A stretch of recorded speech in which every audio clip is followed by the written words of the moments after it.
Évangile de Jésus-Christ selon saint Marc.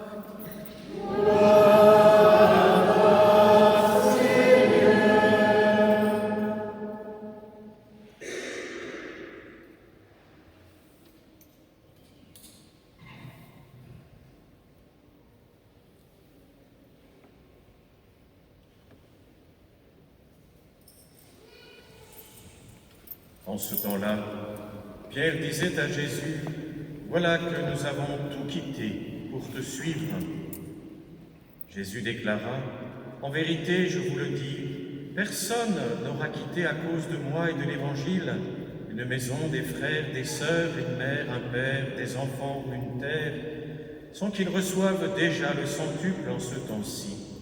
Maison, frères, sœurs, mère, enfants et terre, avec des persécutions, et dans le monde à venir, la vie éternelle. »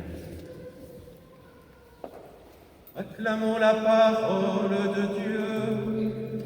Louange à toi, Seigneur Jésus.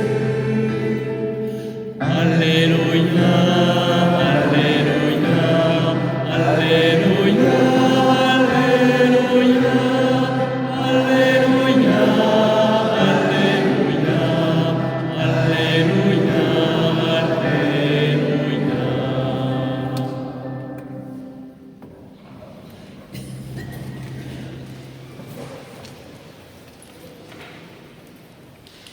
Il y a une profonde unité entre la célébration que nous avons eue hier de tous les saints et la célébration d'aujourd'hui. Quelque part, on pourrait presque dire, dans le mystère de la foi, c'est une seule et même célébration, car nous avons toujours tendance, nous, un peu à tout cloisonner. Il y a le ciel là-haut, il paraît qu'on y est heureux, on n'est plus très sûr, il y a le purgatoire, voilà, on en dit plein de choses, on dit, mon Dieu, peut-être l'oublier aussi, finalement. Puis il y a la terre ici-bas. Comme partout dans le monde aujourd'hui, on nous dit, profites-en un max, parce que c'est fini après. On se dit, bon, je ne crois pas que ça soit vraiment fini après, quoi. Oui, je pense qu'il y a quand même quelque chose. Je crois au bon Dieu. Puis parfois, ma foi est peut-être plus vive, mais enfin, on se fait contaminer. De la même façon que quand on marche dans la rue aujourd'hui, eh bien sûr, on se prend plein de dioxyde de carbone, parce qu'on est en ville. Ça vient tout seul. Et donc finalement, cette réalité profonde de l'amour de Dieu, mais d'un amour plénier, bien finit par s'édulcorer, tout doucement, vous savez, tout doucement. Un peu comme une voiture à laquelle on ne prête pas attention parce qu'on a l'habitude de l'utiliser, puis un jour on se rend compte que c'est un peu rouillé, qu'il y a des choses qui vont pas, je n'avais pas fait attention. Et c'est important pour nous, vous voyez, quand on affirme l'amour de Dieu, d'en saisir la profondeur. La profondeur. Les merveilles que Dieu a fait dans la création, et donc toutes ces choses dont nous pouvons jouir, goûter, vous voyez, dans notre vie, c'est le début de la manifestation de son amour. C'est pas la fin. Il n'a pas tout épuisé en créant le ciel et la terre, et puis soudainement il s'est dit, mon Dieu, on va prévoir quelque chose pour après. Non, non, parce que tout est parti de lui. La beauté de la création, la bonté de la création est un petit reflet de cette bonté, de cette beauté, de cette joie, de cette paix que Dieu est. Dieu est paix, Dieu est joie. J'allais dire, Dieu est danse, Dieu est musique. Et dans la création, eh bien, nous pouvons nous aussi déjà entrer dans cela. Entrer, nous préparer. En fait, la terre, c'est l'antichambre du ciel. Donc il s'agit de renverser la vapeur. Alors, c'est un peu difficile quand même. On a du mal. Et pourtant, telle est notre foi. Le mystère de l'incarnation, Dieu qui se fait chair, Jésus, c'est bien pour nous dire, mais je t'aime à l'infini. La création que j'ai faite est belle, elle est magnifique, puisque depuis le premier moment de l'incarnation, pour l'éternité, la seconde personne de la Très Sainte Trinité, le Verbe de Dieu s'est fait chair. Notre nature est magnifique, c'est pour ça que nous aimons la vie, avec raison. Mais c'est l'antichambre. En fait, tout ce que nous bâtissons aujourd'hui, tout ce que nous faisons aujourd'hui, pour les générations futures, est aussi une préparation pour nous pour entrer, découvrir un jour combien Dieu est bon, il est paix, il est joie, il est magnifique. Et quand on célébrait hier tous les saints, c'est-à-dire c'est tous ceux qu'on ne connaît pas, en fait c'est tous ceux qui nous ont précédés, qui sont passés, comme disait le curé d'Ars, je vous le disais au début de cette messe, par le purgatoire, qu'il appelle l'infirmerie du bon Dieu, avant d'entrer dans ce bonheur éternel. En fait, au moment de la mort, on est irradié de l'amour et de la lumière de Dieu. On est accueilli par un Dieu qui nous aime. Il n'y a pas, vous voyez, l'amour de Dieu que nous célébrons maintenant, l'Eucharistie, puis soudainement la mort. Eh bien, on ne sait plus ce qui se passe. Mais non, c'est le même Jésus qui se fait chair dans l'incarnation, qui se fait pain de nos âmes, dans l'Eucharistie. C'est le même Jésus qui nous comble de sa miséricorde, qui nous attend. Et donc au moment de la mort, on le voit. Donc on rentre dans une nouvelle plénitude. On va plus loin. Nous voyons enfin celui qui nous a tant aimés. C'est tellement important pour nous, parce que ça donne une profondeur aussi à la fête que nous avons aujourd'hui. Car tous ceux et toutes celles qui sont à l'infirmerie du bon Dieu, ils ont encore besoin de nous. Ils ont encore besoin de nous. Vous voyez, c'est ça qui est magnifique. C'est que Dieu n'a rien cloisonné. Et donc nous prions pour eux. C'est pour ça que l'Église, spécialement ce jour, si on va par exemple visiter la tombe de ses parents, de ses ancêtres, de personnes qui sont de notre famille, ou sûrement aussi d'amis, vous voyez, on peut demander une indulgence plénière pour ces personnes, c'est-à-dire une grâce pour entrer dans le ciel. On peut le faire aussi de bien des façons tout au long de l'année.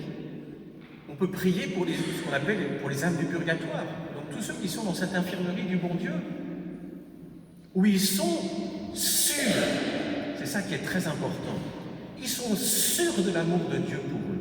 Il n'y a pas l'ombre de désespoir dans cette infirmerie. Ils savent tous qu'ils vont vers le ciel.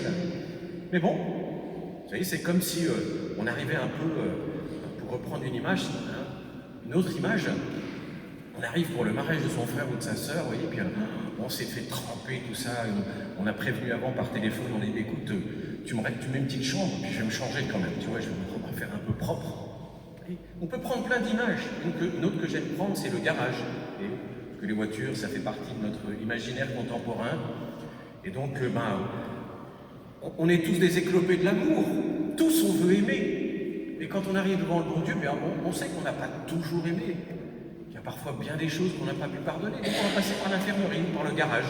Si on préfère l'image de la voiture, ou bien si vous aimez les avions, il y a le garage des avions. Peu importe. En fait, on a une étape dans laquelle les éclopés de l'amour que nous sommes, qui ont cherché à aimer, qui ont voulu aimer, qui savent bien que c'est pas simple, d'aimer son prochain, déjà de s'aimer soi-même, c'est un long chemin souvent, d'aimer son prochain comme soi-même. Eh ben, c'est aussi l'histoire d'une vie, et quand on l'embrasse, et qu'on reçuve le Christ avec plus de ferveur, qu'on donne vraiment notre vie généreusement à lui, on sait bien que c'est toute une aventure que d'aimer son prochain. Donc on arrive tous au ciel, vous comme moi, un peu comme des éclopés. Bon, ben c'est pas grave, parce que nous sommes sûrs de l'amour de Dieu. Nous savons que nous allons vers la paix, la joie éternelle.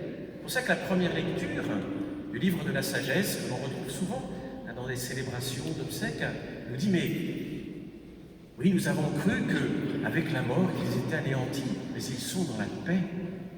Pas parce qu'ils sont dans le repos de la mort, ils sont dans la paix, parce qu'ils sont avec Dieu. Même s'ils sont encore à l'infirmerie, ils sont avec Dieu. C'est pour ça qu'ils sont dans la paix. C'est pas parce que plus rien ne se passe et qu'ils sont dans le tombeau. C'est parce qu'ils sont dans la paix de Dieu. Et ce temps à l'infirmerie est une préparation. Vous voyez, et plus ils avancent, plus ils savent qu'ils sont prêts pour entrer dans les noces éternelles. J'ai aussi beaucoup aimé, vous voyez, la deuxième lecture, qui nous rappelait aussi ce mystère de la résurrection.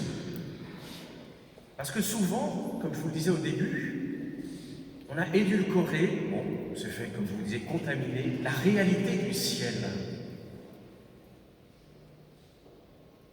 Et alors, on en attend peu de choses. Et on en attend si peu de choses qu'on oublie qu'il y a une très belle dimension de la vie chrétienne qui consiste aussi, justement, non seulement à prier pour obtenir des grâces pour tous ceux qui nous ont précédés, mais aussi à faire des sacrifices. Se sacrifier pour le meilleur.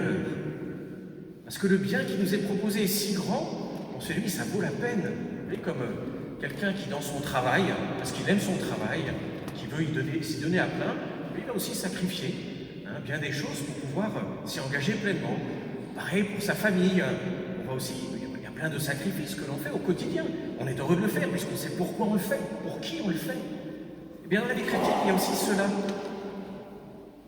Et il est bon de ne pas oublier que nous pouvons aussi faire ce qu'on appelait autrefois, vous voyez, un sacrifice, et lui enlever le côté peut-être un peu dérisoire qu'on lui a mis dessus, vous voyez, avec le temps, en essayant simplement être généreux pour obtenir, vous voyez, des grâces pour ceux qui nous ont précédés. Encore une fois, il ne faut pas les oublier. C'est une seule et même grande famille que Dieu a fait par le mystère de son incarnation, de la rédemption.